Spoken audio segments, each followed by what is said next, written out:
Porque as pessoas gostam de música, querem concertos.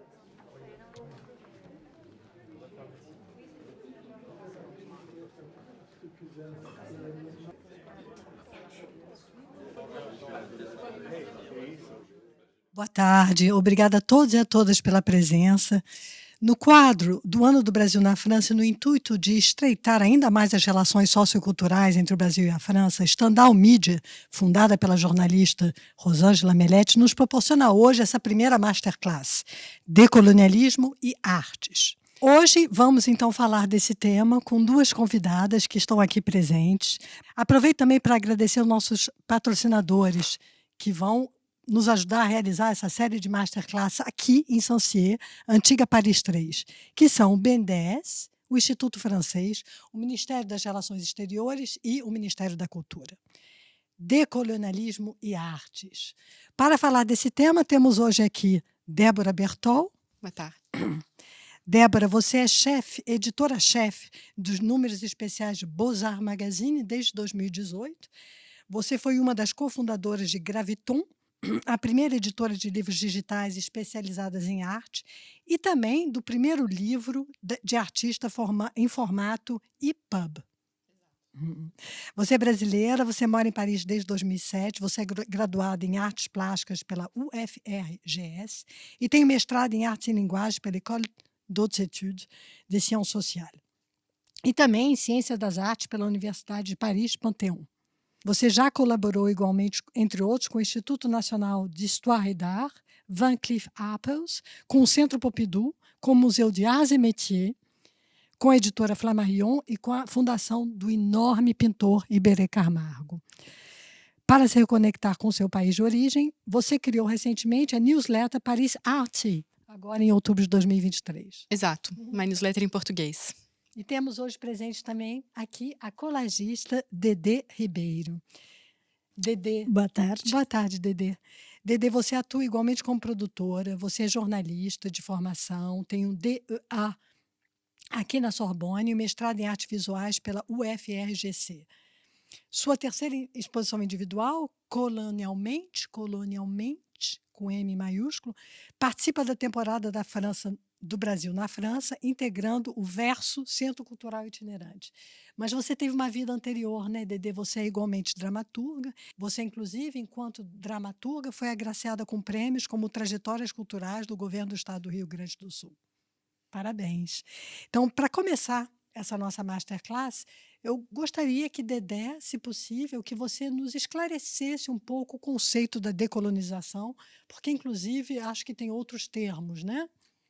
E existem várias interpretações também para esses termos, né? Mas o que tem mais se utilizado atualmente, então, a gente faz a colonização e descolonização, né, seria o que aconteceu, por exemplo, com os portugueses no Brasil. Colonizaram o Brasil e, bom, descolonização, embora não possa se desfazer, né, essa colonização, mas seria se livrar, ou seja, a independência do Brasil já seria descolonização, né? Então, colonização como o ato de colonizar, descolonização como o ato de deixar de ser colonizado. De ser colônia, Isso. Então, colonização seria um país colonizado e descolonização seria poder se libertar desse país colonizador. E aí temos termos como... Temos, então, a colonialidade seriam os traços deixados por essa colonização e a decolonialidade seria se libertar desses traços de alguma forma, que são todos, né? Na verdade, a gente vive dentro de um processo colonial, né? Mentalmente. Então, seria se liberar mentalmente de rastros deixados à força. Não é mentalmente, socialmente, politicamente, né? Tudo. Certo. E, Débora, se eu venho até você e pergunto de que forma, enquanto editora e editora de uma revista de arte, você acha que você pode trazer essa decolonialidade? Então, eu sou editora de revista de arte, sim, mas eu sou uma editora de revista de arte na França. né? Então, meu público, eu me dirijo ao público francês, aos leitores franceses. Então, eu não posso me dirigir para essas pessoas do mesmo jeito que eu falar com eles, do mesmo jeito que eu falaria com os brasileiros. Então, quando a gente fala de colonialidade, quer dizer que tem muitos traços que ficam na cultura dos países colonizados, mas existe também isso que é o imaginário, né? O imaginário de um país, o imaginário do Brasil na França é tal que eles esperam alguma coisa do Brasil quando se fala do Brasil. O que eles esperam? Falamos floresta, falamos carnaval, falamos festa, música, mar, natureza, falamos pessoas felizes, alegres. São coisas que naturalmente vêm em mente quando se fala disso. O imaginário também que existe no sentido inverso, né? No Brasil, quando se fala de França, de Paris, espera-se uma certa Torre Eiffel, coisas assim, elegância, etc., que também não corresponde necessariamente à vida real que as pessoas têm aqui. Então, vai um pouco nos dois sentidos. Mas, voltando ao assunto, quando eu vou editar, então, revistas, nem sempre tenho oportunidade de falar do Brasil. Tá? São raras as ocasiões e quando tem, a gente aproveita.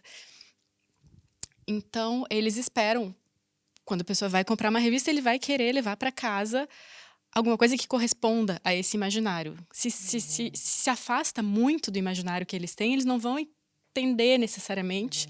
É o grande público. A gente não está falando de um público mais especializado de um nicho. É o grande público. Então, de certa forma, você precisa corresponder a uma grade de leitura já pré-existente. Exato.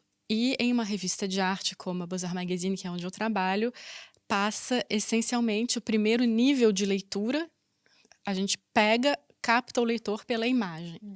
Então, a imagem ela tem que corresponder, de uma certa forma, ao que se espera do Brasil. Nesse sentido, a gente põe imagens, sim, que correspondam ao imaginário local. E aí, o que eu tento fazer, sempre que eu tenho oportunidade, é, no discurso, no texto, solicitar, nas entrevistas com os comissários, com os curadores das exposições, sempre tento abordar o assunto, digamos assim, dar a nossa visão um pouco da coisa. Será que vocês não estão adotando uma visão muito europeia desse assunto, né? Será que se a gente visse por outra maneira? Então, eu sempre tento dar uma quebrada, assim, num discurso. Não existe pecado do lado de baixo do Equador? Exato, E também jornalistas, eu solicito jornalistas e pesquisadores, especialistas que possam trazer um esclarecimento diferente do que para eles parece óbvio. Então, a gente tem que pegar o leitor pela mão, dar um pouquinho do que ele quer e depois, né, aos poucos, mostrando que não é bem assim. E que a gente lá no Brasil, a gente já passou dessa fase, já estamos em outro momento da reflexão. Então, aqui ainda existiria uma passagem didática, quase. Tem que ser uma passagem didática, senão a gente não estaria falando, não seria um diálogo, não estaria dialogando com o leitor, estaria simplesmente impondo uma visão do mundo. Tem que ter essa troca. Se não tiver a troca, não tem diálogo. E eu vou aproveitar essa transição justamente para vir até você. Você gostaria de dizer alguma coisa, Sim, por favor? sim. Na verdade, eu só queria saber se tem aparecido uma presença maior, por exemplo, da arte afro-brasileira, da arte indígena nas publicações que tem visto Nas por aí. publicações tem aparecido uma presença maior da arte indígena. Porque quando eu conversei com os meus colegas, tendo em vista essa masterclass, eu fui sondar um pouquinho da questão da descolonização, decolonialismo, etc. E sem falar exatamente da temática, do que ia acontecer, e a primeira reação que eu tive foi, mas sim, é claro que a gente fala. A gente está sempre enviando jornalistas para os países africanos, a gente aborda a questão das restituições artísticas para os museus, no Benin, no Madagascar, não sei o quê. Então, a relação deles com a África é com a África. O Brasil não é um país africano para abordar as questões afro-brasileiras. Tem um pouco, mas o Brasil é mais associado com a arte indígena, com os artistas indígenas mesmo contemporâneos, do que com essa questão afro. Talvez porque o europeu já veja o brasileiro como ainda que afrodescendente, já o veja como brasileiro, Exato, né? Não talvez como tenha disso. afrodescendente, E né? também tem a questão que, como é um país colonizador, França colonizou alguns países, eles já têm essa história, eles já têm esse peso com a história africana. Então, eles já têm questões internas para resolver. O Brasil é um grande amigo da França, é aquele amigão. A gente não vai procurar sarnas para coçar com um grande amigão. Assim. Então, eles vão resolver os problemas que já tem aqui com a história deles. E aproveitando a transição anterior, se eu posso dizer isso, sobre a descolonização do imaginário, como dizia, da verdade, Débora, que ela, de certa forma, ela descoloniza esse imaginário pictural sobre o Brasil. Você, enquanto colagista, que de certa forma tem que romper certas imagens para ressignificá-las, como é que você acha que o seu trabalho, já para você e em seguida para as pessoas que veem a sua exposição, ajuda a essa descolonização do imaginário? Quando eu faço o meu trabalho, eu não fico exatamente tendo uma ideia didática, né, dele, não tenho. Eu faço porque eu estou sofrendo esse processo, né? Eu estou sofrendo um processo que, embora eu não seja nem indígena, nem negra, né? Eu sou uma mulher latino-americana que percebo determinadas coisas, tenho umas influências, né, desse movimento decolonial, né, que é muito voltado para a América Latina como um todo. E eu crio esse meu trabalho, né, e depois eu vou percebendo ali o alcance que ele tem. Né? Então, ele acaba tendo um alcance interessantíssimo quando eu vejo que as pessoas se questionam sobre coisas que estão colocadas ali nas obras, né, e tal. Não comecei com isso, comecei com outros assuntos, mas veio esse assunto, comecei a estudar esse assunto durante a pandemia, né? O Daniel Colin, que até escreveu um texto para a minha exposição, ele deu um curso durante a pandemia e ali meu Deus, a minha cabeça explodiu, assim, sabe? Eu disse, meu Deus. Fez sentido. Fez sentido, eu disse, o que é isso, sabe? E percebi que muitas outras pessoas estavam conversando sobre o mesmo tema, sabe? De tentar realmente mudar todo o seu dia a dia, todos os seus valores, né? Em cima de uma nova ideia, né? Que não na verdade é bem nova, né? Essa ideia de desfazer esses traços coloniais, ela começou a aparecer nos anos 90. Então, para mim, com a minha idade, eu já considero muito nova.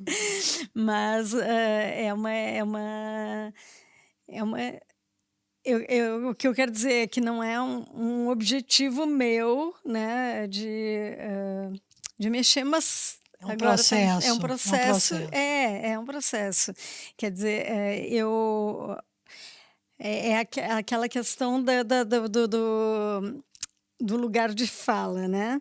Que eu não estou num lugar de fala do povo indígena, não estou no lugar de fala do negro, mas eu tô num lugar onde eu digo, não, eu não vou compactuar com isso que está acontecendo. Eu não vou compactuar com ideias. O lugar de ser de fala de um ser humano empático e o lugar de fala de uma artista. É isso, então, é esse que ocorre no meu trabalho, é isso. E, Débora, como você percebe, enquanto brasileira, vivendo aqui já há bastante tempo, quase 20 anos, como é que você percebe o trabalho da Dedé? Eu acho o trabalho da Dedé muito interessante. Agora, o que eu percebi, sobretudo, é que a gente, enquanto brasileiro, a gente entende o trabalho da Dedé. Ele nos toca muito. Agora, nas exposições que eu tive a oportunidade de ir com ela, quando eu vi os franceses visitando, eu percebi que eles não entendiam muito, porque eu acho que eles estão tão assim numa posição de... Para eles é absolutamente normal estar assim no topo do mundo, digamos assim, né? Entre aspas. E a Dedé tem que explicar bastante para os franceses. Bastante. E às vezes... Retoma essa ideia de que é necessário uma passagem didática para o que Exato. está acontecendo poder ser explícito. Exato. Eu acho que sim também, eu acho que sim. Mas eu acho que até no Brasil, viu? Tem que explicar. Por exemplo, as pessoas não entendem essa ideia do mapa do mundo virado, né? É uma ideia que, meu Deus, o Torres Garcia já fez isso há quanto tempo, né? Mas é uma ideia que não está na cabeça das pessoas. Continua os países do norte sendo a cabeça do mundo, né? Então, essa ideia, quando eu mostro que meus mapas estão virados, e por que eles estão virados, e por que tem essas relações com a África. Então passa por né? uma inversão de valores, na verdade, quase, né? Uma Exatamente. reversão, uma inversão. É uma quebra. Na verdade, a ideia é pensa, sabe? E vê o que tu acredita de verdade, né? Tirar do trono, É, quase que tirar do trono uma isso, certa cultura, né? exato. Muito interessante. Você me disse uma coisa, que os títulos das suas obras são perguntas. Isso. Por quê? E que perguntas? Bom, eu estudo muito neurociência, né? Então, na neurociência já se coloca isso, que quando a gente faz perguntas, é a única forma que a pessoa tem realmente de fazer alguma mudança mental, né, no seu estado mental. Porque se a gente vem com conselhos ou com ideias, né, as pessoas criam muros. E quando a gente faz perguntas que não tem julgamento nenhum na pergunta, né, a pessoa se coloca numa posição de fato, se questionar, né. Então, a minha ideia foi de olhar a obra e dizer: "Tá, que pergunta eu me fiz para fazer essa obra?". Dedé, tu primeiro faz a obra e depois faz a pergunta, ou às vezes uma obra decorre de uma pergunta? Não, às vezes aparece no meio.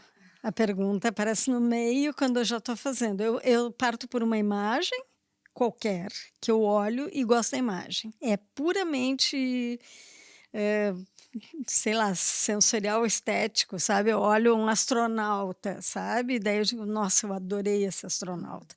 Daí eu boto aquilo no papel, daí eu digo com o que aquilo começa a conversar. Daí ela começa a me contar uma história, sabe? Então vem o meu lado, dramaturgo, cronista, sabe? Daí é aquela história. Daí eu começo a procurar.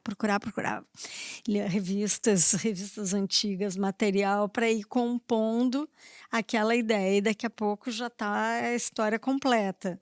E que às vezes não é a mesma história do que uma outra pessoa vê. E quais são essas perguntas título?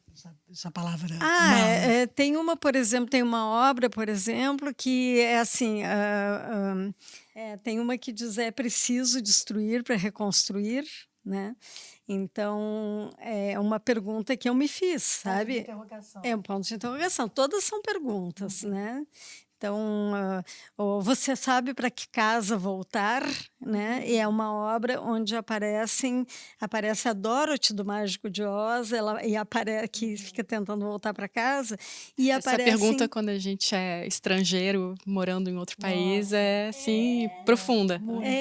e no caso aparecem 2 pessoas, 2 africanos, que no caso eram africanos na colagem, mas eles estão sobre o Rio de Janeiro, né. Então são pessoas que não sabem para que casa voltar, porque não sabem mesmo de que país vieram, né. Então são essas perguntas, e daí a pessoa para na frente e se indaga a si mesmo, sabe. Olha, Me fez ressoar no filme da Ana Mulaert, né? A que horas ela volta? Que horas ela volta? Para que casa você volta? Que é um filme que tenta arrancar, né, certos conceitos, infelizmente morais, enfim, tão batidos no Brasil, né? E vocês duas, enquanto editora, enquanto artistas, se você pudessem evocar, falar de pessoas que produzem arte no Brasil, que seja ela pictural, literária ou qualquer, que pessoas estão trabalhando com esse tipo de descolonização do imaginário? Muitas. É o que a gente está vendo aqui na Saison, Brasil-França. Tem muitas pessoas trabalhando essa questão. Artistas de norte a sul, artistas indígenas, artistas de origem africana, artistas de A questão LGBT, isso que eu ia dizer, a sigla que eu não exato. conheço exato, como é que ela anda, LGBT, Sim. etc, etc. Você poderia citar nomes que você gostaria que as pessoas tentassem ver ou escutar, né? Músicos também, imagino eu.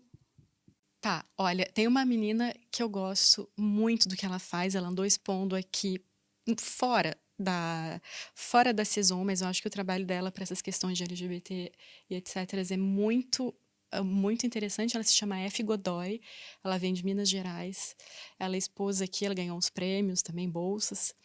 Eu acho que vale a pena dar uma olhada no trabalho. Não, ela é desenhista, sobretudo, ela faz algumas colagens também, mas tudo sempre parte do desenho. Então, ela é a questão da metamorfose, são borboletas, são seres, são pessoas, seres que viram flores, são sempre animais híbridos que ela figura porque ressoa com a própria história dela, né?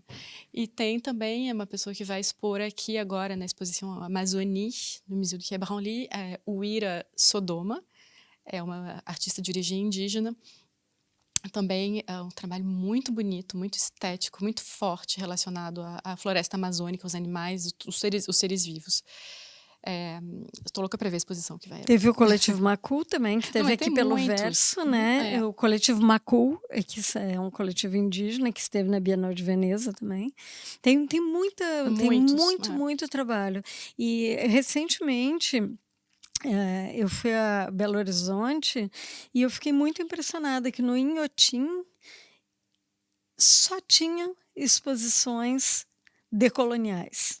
Eram assim as principais, né? Porque claro que eles têm lá muita obra permanente, né? Mas era uma quantidade incrível, assim, sabe, de exposições sobre africanidade, sobre territórios indígenas. Então eram muitas né, é muito plural aquilo ali e forte, né? E em Belo Horizonte, nos centros culturais principais, lá no CCBB, estava a mesma coisa. E daí eu fiquei impressionada, sabe? Eu disse, olha, realmente parece que dentro da arte o movimento pegou uma força muito grande. E em relação à arte latino-americana também. Vou aproveitar para citar o incrível, enorme trabalho em literatura da Conceição Evaristo, também para dizer que o Verso, a galeria itinerante, tem trazido para a França e ainda vai trazer muitos artistas que trabalham com a questão do descolonialismo. Sua exposição, inclusive, faz parte dessa... Exatamente, e muita discussão, né? O Verso está muito voltado para esse tema aí, porque tem a Amazônia ainda, né? Tem muito... E em todos os suportes também, todas as formas de expressão, que seja música, que seja cinema, que seja artes plásticas, fotografia, né? Então, realmente estão sendo abordadas todas as formas de expressar essas noções. Está bem interessante a programação. É, de fato, a linha de pensamento atual, sobre a qual se pensa, sobre a qual se fala, dentro da qual se cria, essa decolonité, esse descolonialismo, eu acredito que sim. Eu acho que, sem dúvida nenhuma, isso aí aparece até nas políticas públicas, né? Isso tem aparecido nas políticas públicas, nos editais, tem né, existem, por exemplo, se tem pessoas indígenas dentro da produção, se tem pessoas LGBTQIA+, se tem pessoas negras, os projetos ganham mais pontos. E isso nos editais públicos. vai para além da inclusão, vai para a curiosidade mesmo e pelo entendimento de se perceber que há obras sendo realizadas por pessoas outras que essas que estão no pódio ali, né? Exatamente. Isso é importante, mas é importante também pensar que isso aí não é o total da sociedade, né? Isso é a arte, é o que está acontecendo dentro dos centros culturais, dentro dos museus. E acho que é também uma resposta da arte, né, ao período difícil que a gente passou, né, que juntou pandemia com extrema-direita. Né? Então, Então, é uma resposta da arte a isso, né? A gente vai forçar contra o racismo, contra o moralismo, contra o machismo, né? Contra a homofobia. A gente vai pesar a mão aqui. Então, eu acho que a arte deu essa resposta e era por isso que no governo Bolsonaro tentou se calar os artistas de todas as formas possíveis. Mas você não acha que vocês não acreditam que isso vá talvez muito mais além que esse ignóbil governo que nós tivemos num passado muito recente? Porque Veríssimo dizia, né, o brasileiro não é bobo, ele é esquecido, porque tem todo um trabalho sobre o esquecimento. A gente vê o Agente Secreto do Kleber Mendonça, que é um chef-d'œuvre, que é uma obra-prima do cinema, onde existe essa ideia de não esquecer, de se lembrar do que aconteceu, de se lembrar da sua origem, ainda que ela tenha sido cortada por navios negreiros, de se lembrar da sua origem na Amazônia, ainda que ela seja distante para o brasileiro urbano que somos. Como diria a minha querida diretora de pesquisa, com quem eu trabalhei também na Fundação Ibérica, Camargo Mônica Zielinski, são os apagamentos da memória, né? E a gente estamos tentando trazer de volta aquilo que foi apagado. É exatamente o que está acontecendo. Exato. E dentro dessa vontade de descolonizar as mentes, o imaginário ideal, talvez haja, como você bem disse, você também, de certa forma, a necessidade de preencher certas lacunas totalmente apagadas. Então, de ressignificar vazios. Por isso a colagem. Sim, eu acho que a colagem ela é um modo, um modus operandi muito bom de trabalhar com isso, porque a gente pega referências, né? As referências todas que estão em volta de nós, né? Corta tudo aquilo e monta de uma nova forma que faz sentido para a gente, porque é um processo coletivo, mas é um processo individual também. Porque nada muda se a gente não consegue perceber que o outro pensa diferente, que o outro sente diferente, né? Nada muda se não houver essa capacidade, né? Então, são duas formas. Eu acho que o poder público tem esse dever, né?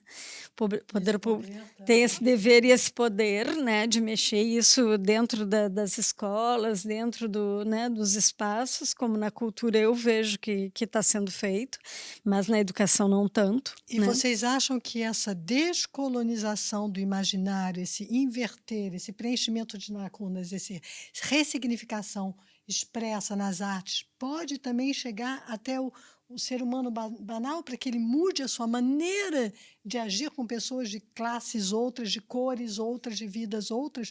Será que a arte pode tingir o ser humano e abrir os seus canais empáticos? Uma boa pergunta. Não, eu acho que sim, eu acho que é a melhor forma, sabe? Porque a arte é realmente um nível neural mais acima, né? Ele está junto com a espiritualidade, junto com a religiosidade, né? Num lugar onde as pessoas não se exigem tanto do pão, queijo, sabe? A arte, ela nos conecta com alguma coisa que está acima do nosso dia a dia. Ela nos conecta, eu concordo com isso. Agora, tem a questão que não dá para ignorar, é que nem todo mundo vai se interessar em arte. É um assunto que às vezes pode assustar, que às vezes pode afastar as pessoas. Não entendo nada de arte. Essa é a reação básica que eu sempre tive ao longo de toda a minha vida, eu não entendo nada de arte. E aí não se interessa. Então, é preciso também, no meu ponto de vista, guardar essa ideia de diálogo com as pessoas para trazer justamente para poder, aos poucos, se aproximar. Levemente didático. Eu acho que é essencial do diálogo. Eu acho que é importante, sim, levar a fundo as ideias, mas se a gente não conseguir fazer um diálogo, a gente vai se afastar do outro. Então, sim, ele pode aproximar, pode sensibilizar, mas a partir do momento em que haja troca. Claro. Se não há troca, não tem como de igual isso para acontecer. igual, de certa forma. Bom, muito obrigada. Uma excelente conversa. Obrigada, Débora. Obrigada, Dedé. Espero que possamos realizar novas masterclass em torno desse tema ou de outros. Obrigada, Standard Media. Obrigada a vocês. Obrigada, Isabela. Obrigada.